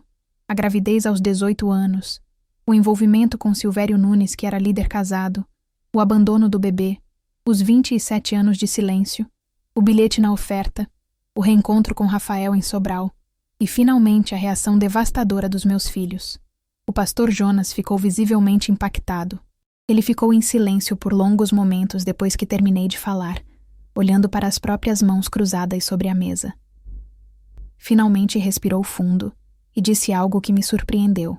Irmã Eunice, o que a senhora fez foi grave, muito grave. Mas o que me preocupa mais não é o erro de 27 anos atrás. É o fato de ter carregado isso sozinha por tanto tempo. Ele reconheceu que meu arrependimento era genuíno, que estava passando por quebrantamento verdadeiro, mas explicou que pela posição de liderança que eu ocupava e pela gravidade do que foi escondido, a situação precisava ser tratada com transparência pela liderança da igreja. Ele decidiu convocar reunião extraordinária com os presbíteros e diáconos para expor o caso. A reunião foi marcada para o domingo à tarde, antes do culto da noite. Saí daquele escritório sentindo um misto de terror e alívio, sabendo que o pior ainda estava por vir, mas que pelo menos não estava mais sozinha carregando aquele peso. O domingo chegou pesado como chumbo. A reunião aconteceu na sala de reuniões da igreja, uma sala estreita com uma mesa comprida no meio. Estavam presentes o pastor Jonas, 4 presbíteros, incluindo o irmão Raimundo, 5 diáconos, e eu. O pastor abriu a reunião explicando que eu tinha pedido para fazer uma confissão importante. Então repeti tudo de novo diante daquela liderança, desta vez com voz mais firme, sem tentar me justificar ou minimizar o que tinha feito. As reações foram variadas. Alguns ficaram chocados, mas demonstraram compaixão nos olhos. O diácono Josias tinha lágrimas escorrendo enquanto eu falava. Outros ficaram claramente desconfortáveis, se mexendo nas cadeiras, evitando olhar diretamente para mim. Mas o irmão Raimundo assumiu imediatamente postura de acusação. Ele se levantou antes mesmo de eu terminar de falar e declarou com voz dura que alguém que escondeu pecado tão grave por décadas não podia servir à mesa do Senhor, que a pureza da liderança estava comprometida, que eu devia ser imediatamente afastada de todas as funções. A irmã Amélia estava presente como representante das mulheres da igreja. Ela aproveitou para fazer comentários que pareciam preocupação, mas eram claramente oportunistas. Realmente é muito grave, ela disse balançando a cabeça. Como podemos confiar agora? Será que ela gerenciou bem as finanças da igreja todos esses anos? Aquelas insinuações criaram um clima de desconfiança que eu sentia crescer na sala. O pastor Jonas interveio, pedindo que todos refletissem com base nas escrituras sobre disciplina e restauração. Ele citou o caso de Davi e Batseba, o caso da mulher adúltera, o caso de Pedro negando Jesus. Alguns dos presbíteros mais jovens concordaram que devia haver processo restaurativo, não apenas punitivo, mas Raimundo era inflexível. Começou a pressionar outros líderes, usando argumentos sobre testemunho público da igreja e o que os membros iam pensar. Propôs formalmente que eu fosse afastada imediatamente e permanentemente de todas as funções de liderança. O pastor pediu tempo para oração e reflexão antes de qualquer decisão. A reunião foi encerrada sem conclusão definitiva, mas com tensão palpável no ar. Saí dali visivelmente abalada, mas também estranhamente aliviada, porque pela primeira vez em 27 anos não estava mais escondendo nada de ninguém. Nos dias seguintes, o irmão Raimundo começou campanha discreta para conseguir apoio. Ele procurava outros presbíteros individualmente. Tentava convencê-los a assinar documento pedindo meu afastamento permanente. Fazia comentários em reuniões informais sobre responsabilidade espiritual e padrões de liderança.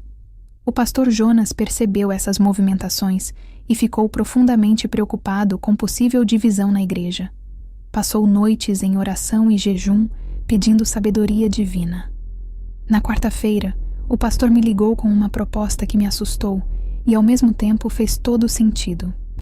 Ele queria que eu desse testemunho público em reunião geral da igreja no domingo seguinte, contando toda a verdade diante da congregação.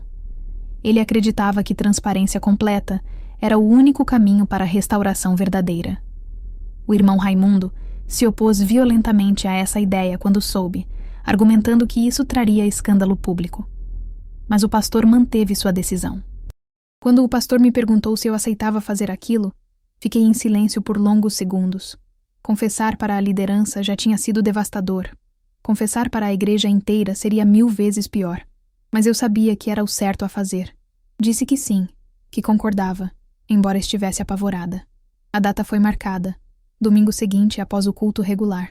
Uma semana para me preparar para o momento mais difícil da minha vida. O domingo chegou, e a igreja estava lotada de um jeito que eu nunca tinha visto. A notícia de que haveria reunião extraordinária com testemunho importante tinha se espalhado, e muitos membros vieram por curiosidade, outros por preocupação genuína. O clima era de expectativa tensa, todo mundo sussurrando, especulando sobre o que ia acontecer. Depois do culto regular, o pastor Jonas pediu que todos permanecessem sentados para a reunião especial. Ele explicou brevemente que eu tinha pedido para compartilhar um testemunho importante da minha vida, e que pedia a compreensão e oração de todos. Olhei para a congregação e vi Carla sentada numa das últimas fileiras, visivelmente tensa, os dedos entrelaçados no colo. Lucas não tinha vindo. Sua cadeira vazia era como um buraco no meu coração. Subi ao púlpito com pernas trêmulas. Estava pálida, sentia isso, mas havia determinação no meu rosto. Sem teatralidade, sem dramatização, mas com voz que falhava em alguns momentos, comecei a contar minha história. Contei sobre minha conversão aos 17 anos, sobre como, aos 18, fui manipulada por um líder casado da igreja. Não mencionei o nome de Silvério porque não queria vingança, mas deixei claro que foi um líder respeitado que negou responsabilidade e me ameaçou. Contei sobre o medo do escândalo que me paralisou, sobre a pressão da minha irmã Lourdes, sobre a decisão desesperada de entregar o bebê para adoção. Confessei que passei 27 anos escondendo isso, tentando compensar o erro através de serviço religioso intenso, mas nunca encontrando paz verdadeira. Falei sobre a culpa que carreguei sozinha, sobre como minha adoração nunca foi plena, sobre como servia a Deus com o coração dividido. Então contei sobre o reencontro inesperado, o bilhete na oferta, o rosto do filho que não reconheci, as palavras "eu a perdoo" que me destruíram e restauraram ao mesmo tempo. Contei sobre ter ido a Sobral, sobre conhecer Rafael e descobrir que ele tinha se tornado missionário que ajudava jovens abandonados. Deus transformou minha maior falha no maior propósito, disse com voz embargada pelas lágrimas. A igreja reagiu com comoção profunda. Vi mulheres chorando abertamente, homens enxugando lágrimas discretamente com as costas da mão. Algumas irmãs mais velhas balançavam a cabeça com compaixão, mas nem todos reagiam com empatia. A irmã Amélia, sentada num lugar estratégico onde todos podiam vê-la, fez comentário em voz audível. É muita coragem mesmo, ou desespero. Várias pessoas se viraram para ela com desaprovação. Foi quando a irmã Dalvina, sentada próxima, repreendeu Amélia diretamente.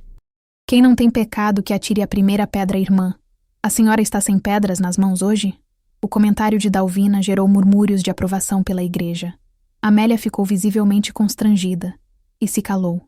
Continuei meu testemunho. Admiti que tinha contado aos filhos e que Lucas estava profundamente ferido, afastado tanto de mim quanto da igreja. Pedi oração pela restauração familiar. Pedi perdão à igreja por ter servido na liderança enquanto escondia pecado grave. E então disse algo que saiu do fundo da alma. Eu aprendi que Deus não quer nossa aparência de santidade. Ele quer nosso coração quebrantado. Eu servi anos nesta igreja parecendo santa, mas estava morta por dentro. Hoje estou envergonhada, exposta, humilhada, mas pela primeira vez em 27 anos estou viva espiritualmente. A igreja ficou em silêncio absoluto por longos segundos. Então, espontaneamente, a irmã Dalvina se levantou e começou a aplaudir. Não era aplauso de celebração, era aplauso de reconhecimento e apoio. Outros se levantaram também. Logo, mais da metade da congregação estava de pé, demonstrando solidariedade. O pastor Jonas convidou todos à oração. Durante a oração aconteceu algo inesperado. Outros membros começaram a confessar pecados espontaneamente. O irmão Benedito confessou vício em bebida que escondia havia anos. A irmã Socorro admitiu entre soluços que tinha abortado na juventude. Um jovem falou sobre mentiras que contou. A reunião se transformou em momento de quebrantamento coletivo que ninguém tinha planejado. Mas nem tudo era restauração.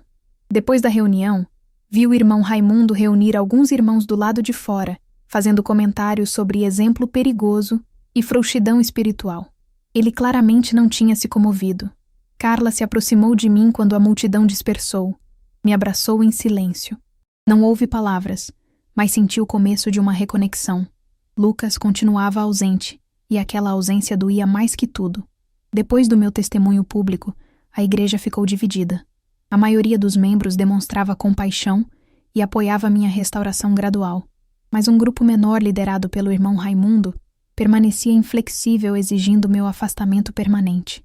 Raimundo começou a convocar reuniões paralelas com alguns presbíteros e membros influentes, tentando formalizar um documento pedindo minha remoção definitiva de todas as funções. Ele usava argumentos sobre integridade da liderança e padrão bíblico de santidade. Mas eu sabia que suas motivações eram misturadas com ressentimentos antigos. O pastor Jonas descobriu essas movimentações através do presbítero Josias, um homem mais jovem que ficou desconfortável com as táticas manipuladoras de Raimundo. O pastor decidiu confrontar a situação diretamente e convocou reunião formal do presbitério exigindo transparência total de todos. Na reunião, ele expôs que Raimundo tinha tentado manipular outros líderes e pressionar por decisões sem consenso da liderança. O pastor questionou diretamente as motivações dele, perguntando se aquela rigidez toda vinha de zelo espiritual genuíno ou de ressentimentos pessoais. Raimundo negou veementemente, ficou vermelho de raiva, mas o pastor apresentou evidências concretas. Ele tinha descoberto que Raimundo guardava mágoa antiga contra mim desde que fui escolhida para tesoureira no lugar dele anos atrás, e que ele tinha feito comentários negativos sobre mim em diversas ocasiões. Confrontado publicamente, Raimundo se defendeu atacando, dizendo que o pastor estava sendo fraco com o pecado e que a igreja estava perdendo seus padrões. Mas sua postura agressiva e defensiva expôs suas verdadeiras motivações. Vários presbíteros começaram a questionar a liderança dele, não a minha. O pastor Jonas, com firmeza mas também com tristeza visível no rosto, declarou que Raimundo seria formalmente afastado de suas funções ministeriais por tempo indeterminado devido à conduta divisiva e manipuladora. Recomendou que ele buscasse acompanhamento pastoral em outra congregação para trabalhar suas questões pessoais. Raimundo ficou furioso, acusou o pastor de injustiça e saiu da reunião batendo a porta com tanta força que rachou o vidro. Nos dias seguintes tentou convencer alguns membros a saírem da igreja com ele, mas poucos o seguiram. Sua influência e respeito estavam destruídos. Enquanto isso, Lucas continuava afastado da igreja e de mim. Carla me contou que ele estava vivendo crise espiritual profunda, frequentando bares, evitando os amigos cristãos, questionando até a existência de Deus.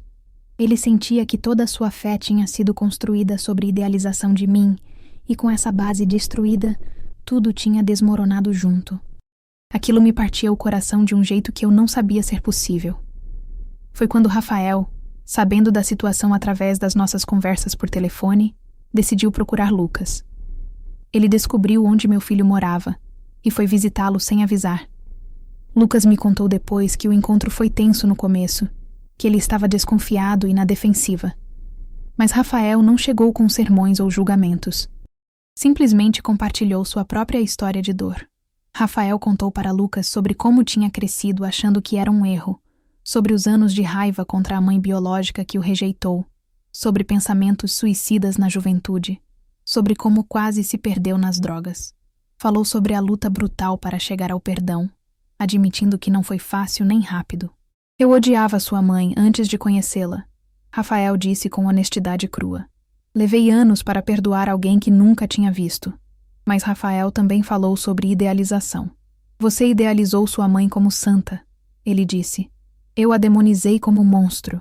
Ambos estávamos errados. Ela é apenas humana, quebrada como todos nós. Rafael visitou Lucas várias vezes nas semanas seguintes. Eles tinham conversas longas sobre fé, humanidade, perfeição e graça. Rafael não pressionava Lucas a voltar para a igreja ou a me perdoar imediatamente, mas plantava sementes de reflexão. Ele disse algo que marcou Lucas profundamente. Fé construída em pessoas sempre desmorona. Fé construída em Deus sobrevive quando as pessoas falham. Carla também estava passando por processo próprio de cura.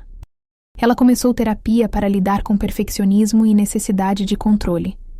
Descobriu através das sessões que sua decisão de não ter filhos vinha de medo profundo de não ser mãe perfeita, um padrão impossível que herdou de mim. Ela e o marido Mário também fizeram terapia de casal porque o casamento estava em crise. Mário finalmente expressou como tinha se sentido sufocado pelo perfeccionismo dela durante anos. Quase se separaram, mas decidiram lutar pelo relacionamento. Eu continuava afastada temporariamente de minhas funções de liderança, mas participava ativamente dos cultos. Tinha acompanhamento pastoral semanal com o pastor Jonas, trabalhando questões de auto-perdão e reconstrução de identidade sem as máscaras religiosas que usei a vida toda. Amélia, depois de ser repreendida publicamente pela irmã Dalvina, tentou se retratar fazendo gestos performáticos de apoio a mim que eram obviamente falsos. O pastor a chamou para conversa particular onde expôs suas motivações invejosas. Apresentou evidências das fofocas que ela tinha espalhado. Amélia foi formalmente afastada de todas as funções e colocada sob disciplina espiritual. Um mês depois do meu testemunho público, numa quinta-feira à noite, já quase 10 horas, Lucas apareceu na minha casa. Ele estava visivelmente cansado, magro, com olheiras profundas, como quem tinha carregado peso demais por tempo demais. Parou na porta e disse simplesmente: "Mãe, eu preciso conversar." A conversa entre mim e Lucas aconteceu na sala onde ele tinha crescido. Foi longa, dolorosa, mas absolutamente necessária. Sentamos no sofá, um de frente para o outro, e Lucas finalmente despejou tudo que tinha segurado dentro dele durante aquele mês terrível. Falou sobre a sensação de traição que sentiu, sobre como sua fé tinha desmoronado, sobre a raiva por ter sido criado sob padrões tão rígidos enquanto eu escondia a falha tão grave. Falou sobre o medo de que tudo na vida dele fosse baseado em mentira. Eu escutei sem me defender, sem interromper, permitindo que meu filho esvaziasse toda aquela dor acumulada. Quando ele terminou, estava chorando. E eu também. Pedi perdão sem justificativas ou explicações longas. Apenas reconheci de forma simples e direta que tinha errado gravemente ao esconder por tanto tempo e ao exigir dos filhos uma perfeição que eu mesma não tinha. Assumi total responsabilidade pelos danos que causei. Lucas então admitiu algo que me surpreendeu. Disse que as conversas com Rafael tinham feito ele perceber que estava julgando a mim com a mesma dureza legalista que sempre criticou em pessoas como Raimundo.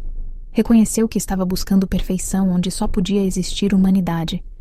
Falou sobre como a crise espiritual dele, paradoxalmente, tinha levado a uma fé mais autêntica, não baseada em admiração por pessoas, mas em relacionamento com Deus que aceita a imperfeição humana. Rafael me disse algo que mudou tudo, mãe. Lucas falou, limpando as lágrimas com as costas da mão. Ele disse que Deus não nos ama porque somos bons, mas porque Ele é bom.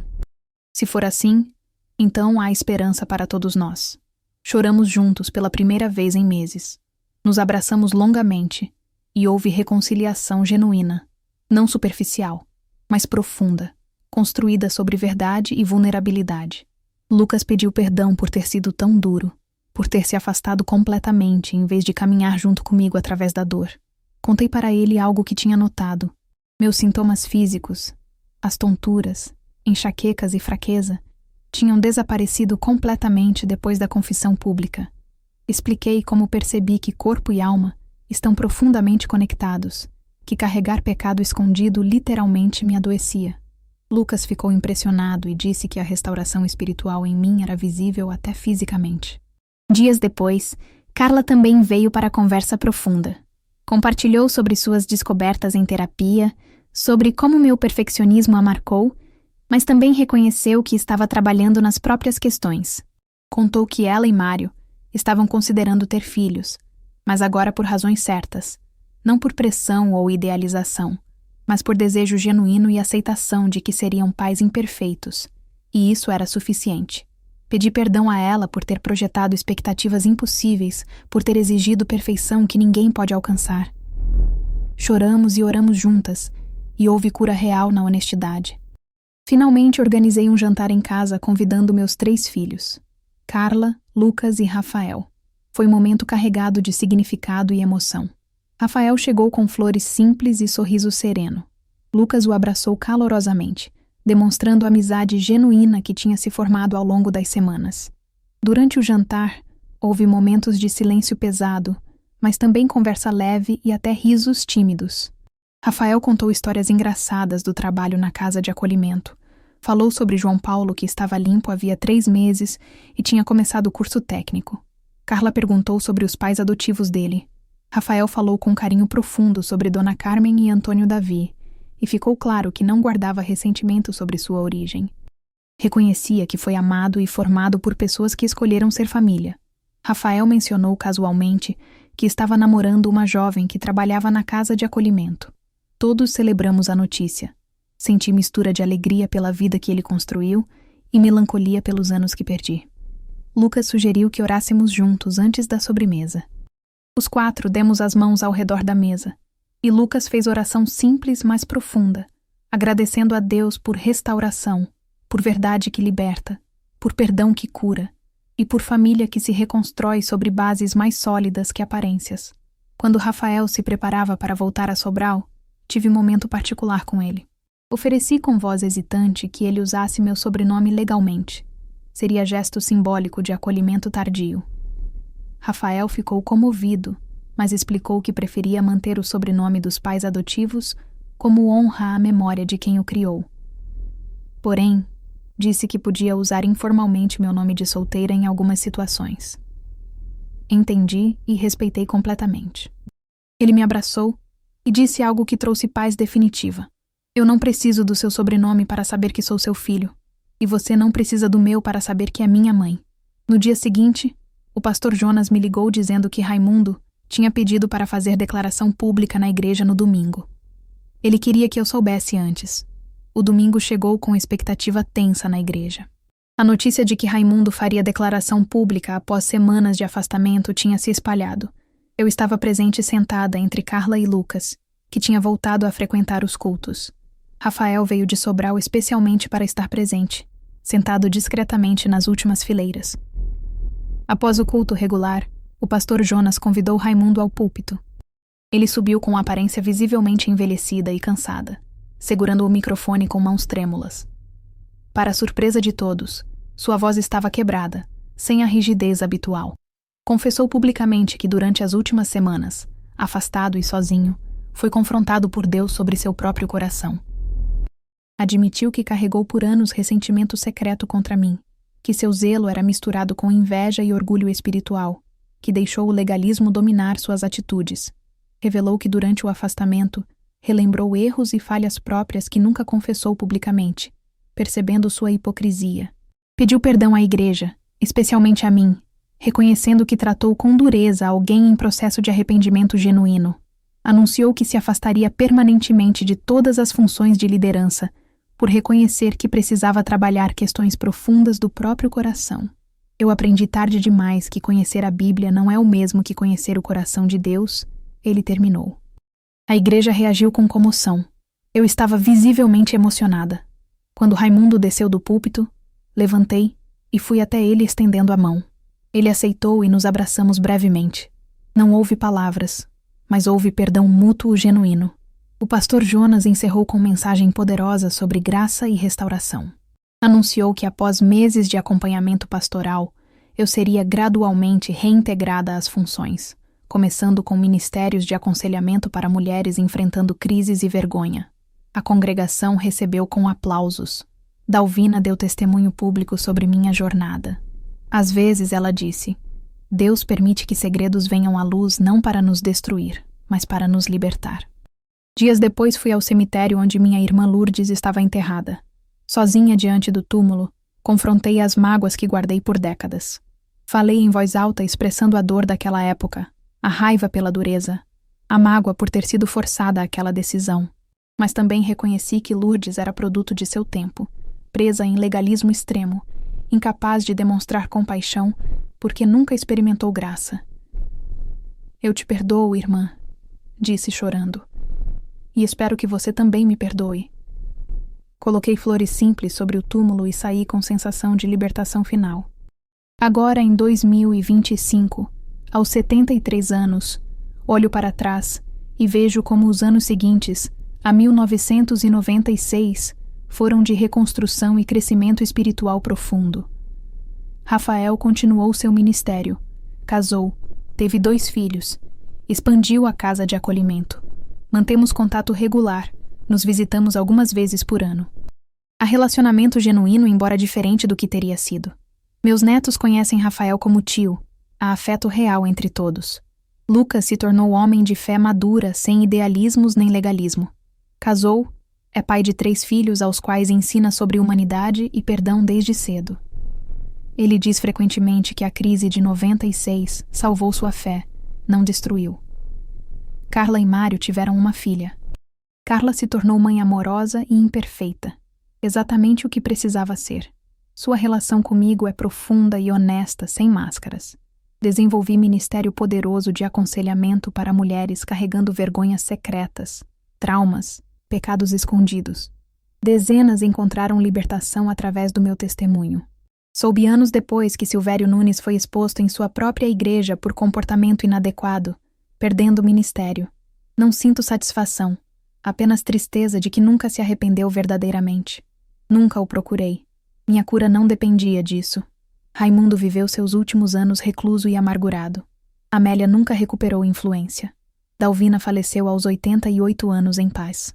O pastor Jonas se aposentou, mas continua conselheiro respeitado. Aprendi que passei 27 anos tentando merecer o amor de Deus através de serviço perfeito, mas só encontrei paz quando aceitei que Ele me amava quebrada. Deus não quer aparências irrepreensíveis, quer corações transparentes. Aquele envelope pardo na oferta que pareceu início de pesadelo, foi na verdade início de libertação. Rafael, ao me perdoar antes que pedisse, mostrou a natureza da graça divina. Deus oferece perdão não porque merecemos, mas porque Ele é misericordioso. Naquele dia, quando minhas pernas tremeram ao ler o bilhete, pensei que era medo. E era. Mas era também começo da liberdade. Porque verdade dói antes de libertar, mas sempre liberta. Sorriu em paz, sabendo que o ciclo de segredos e vergonha foi quebrado, e que meus filhos netos e os jovens que Rafael acolhe carregam herança diferente. Herança de transparência, graça e restauração. E se você que está me ouvindo carrega algum peso parecido, algum segredo que está matando você por dentro, eu te encorajo. Tenha coragem de trazer à luz. Dói, sim. Custa caro, sim. Mas a liberdade que vem depois vale cada lágrima derramada. Se minha história te tocou, compartilhe com outras pessoas que precisam ouvir que a transformação é possível. Deixe seu like, se inscreva no canal, comente se Deus também restaurou algo quebrado na sua vida. Que a paz do Senhor Jesus esteja com todos vocês. Que Deus abençoe suas vidas, suas famílias. A paz de Cristo, meus irmãos.